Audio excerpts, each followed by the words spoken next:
Welcome to the Deep Dive. This time we're digging into some Grateful Dead history, specifically looking at the week of May 26th through June 1st. That's right. We're using the great weekly blog from GratefulDeadBook.com on this day in Grateful Dead history as our map. Yeah, it's a fantastic resource, and this week's write-up is pretty packed. It pulls from 16 different shows, spanning quite a few years. It really does. A huge range. You get a real sense of the band changing over time just in this 1 week's worth of history. So if any of these shows grab your interest, definitely check the description. There's a link for This Week in Grateful Dead history with all the full listening guides. You should. And this week, well, it's significant. You've got the wrap-up of huge tours like Europe 72, Spring 77, but also these, really unique moments scattered throughout. Okay, let's unpack it. Cool. Let's start with some interesting historical bits, the blog flags, like the very first Promised Land. That debuted this week, May 29th, 1971. Yeah, it became such a staple, didn't it? And on the flip side, you have May 26th, 1972, the end of that Europe 72 tour. The London show. Right. And it featured the last times they played several Pigpen songs live, Mr. Charlie, Chinatown Shuffle, Next Time You See Me, Two Souls in Communion. Wow. That's pretty heavy, knowing Pigpen's health situation then. Sort of a farewell to that sound, in a way. It really is. And speaking of unique things, there is May 28th, 1982. The source mentions the only time they ever played A Mind to Give Up Livin'. Just once. Wild. Okay, so let's talk about some of the big shows highlighted. That May 26, 72 London show. It wasn't just about Pigpen that Lasts, was it? Not at all. The blog calls it a real peak of that tour. Yeah. You talk about these massive jam anthem versions, playing in the band, truckin'. These huge exploratory ones. Exactly. Telepathic playing is how they put it. And the Morning Dew that comes out of the jam, it's legendary.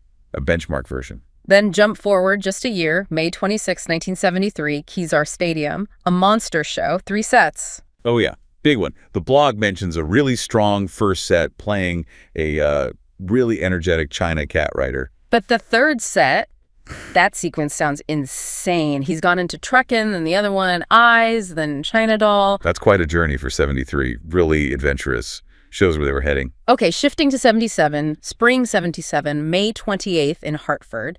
The source just calls it pure magic. And you can hear why. There's this huge, sugary, over 20 minutes, a real jam anthem version, just smooth and confident. And a great estimated profit. Outstanding. And how it slides into Wharf Rat is apparently just beautiful. Then they circle back to playing as that 77 flow, mastery. Let's hop back again to that 71 Winterland show, May 29th. First Promised Land, we mentioned that. What else stood out? Well, the blog highlights a really cooking, hard-to-handle jam. Lots of tension and release. And then this big trucking into the other one. Described as psychedelic chaos. I like the sound of that. Yeah. But then it apparently just melts perfectly into Wharf Rat. Classic Dead transition.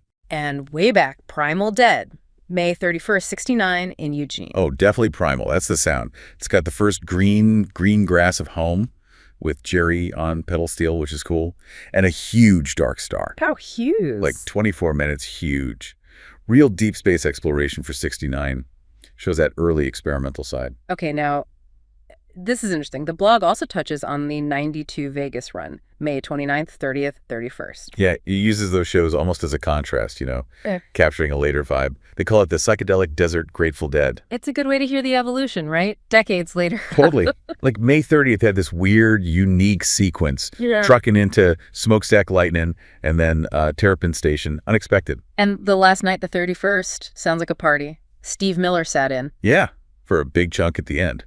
Spoonful, the other one, Morning Dew, and then they did a double encore, which was pretty rare then. Bob O'Reilly into Tomorrow Never Knows. Wow, still pulling out surprises in 92. Definitely. A real barn burner end of the run. So, okay.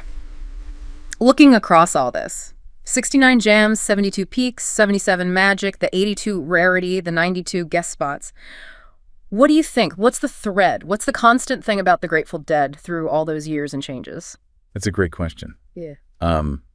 Maybe it's that core of improvisation, that willingness to always explore even as the sound changed. Or maybe it's the connection with the audience, that shared energy. Yeah, lots to chew on there. It's something, isn't it? Well, if you want to dig into these shows yourself and hear what we're talking about, you really should. Remember to check the link in the description. It goes right to This Week in Grateful Dead History on GratefulDeadBook.com with all the detailed listening guides. Go explore.